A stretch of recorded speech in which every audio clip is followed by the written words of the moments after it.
आपण राष्ट्रवादी काँग्रेसच्या गोटात एक महत्त्वाची बातमी बघणार आहोत। शरद पवारांची राष्ट्रवादी ही महायुतीत सहभागी होणार की नाही याची चर्चा गेल्या काही दिवसांपासून सातत्याने रंगू लागल्यात आणि या चर्चांमध्येच आणखी एक मोठी बातमी अजित पवारांच्या राष्ट्रवादी संदर्भातली आली आहे। सुनेत्रा पवार सध्या या पक्षाच्या राष्ट्रीय अध्यक्षपदी विराजमान आहेत, पण या सुनेत्रा पवारांच्या राष्ट्रीय अध्यक्षपदावरती त्यांच्याच पक्षातनं आता आक्षेप घेण्यात आलेला आहे। त्यांच्या पक्षाचे एक ज्येष्ठ नेते यांनी थेट कायदेशीर नोटीस पाठवत हा आक्षेप नोंदवलेला आहे।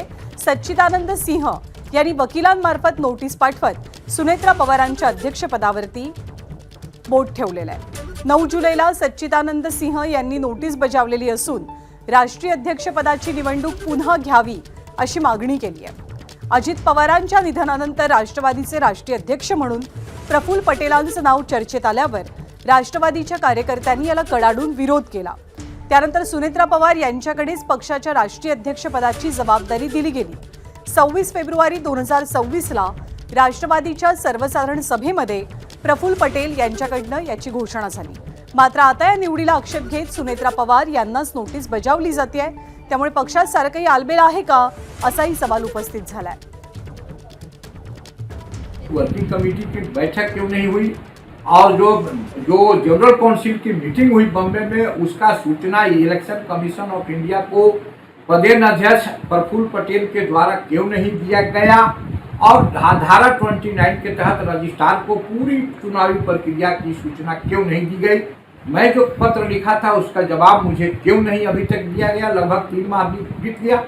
इसलिए मैं बात होकर के इस चुनावी प्रक्रिया को ठीक कराने के लिए मैं लीगल नोटिस के माध्यम से अपने आला कमान को नोटिस भेजा हूँ। तर सच्चिदानंद सिंह यांनी जी नोटीस पाठवलेली आहे त्या नोटिशीबद्दल अजित पवारांच्या राष्ट्रवादीकडनं सुद्धा प्रतिक्रिया आलेल्या आहेत। या नोटिशीला कुठलाही राजकीय बेस नसून केवळ प्रसिद्धीपोटी ही नोटीस पाठवण्यात आल्याचा दावा सूरज चव्हाण यांनी केला आहे। कार्यकारिणीमध्ये हात वर करून सगळ्यांनी प्रस्ताव ठेवल्याच्या नंतर त्या प्रस्तावाला अनुमोदन दिलं होतं आणि सर्वजण त्या प्रस्तावाला अनुमोदन दिल्याच्या नंतर एकमताने एक दिलाने सुनेत्रावणी पवार यांची राष्ट्रीय अध्यक्ष म्हणून त्या ठिकाणी निवड झालेली आहे आणि ती निवड पूर्णपणे कायद्याच्या चौकटीत राहून झालेली निवड आहे। त्याच्यामुळं अशा पद्धतीचं कोणी नोटीस पाठवलं त्याच्यामुळं ती काही मला वाटतं कुठं काही धोकादायक नाही, परंतु हे जाणीवपूर्वक माध्यमामध्ये प्रसिद्धी मिळवण्यासाठी कुठल्या तरी एका व्यक्तीने केलेलं असावं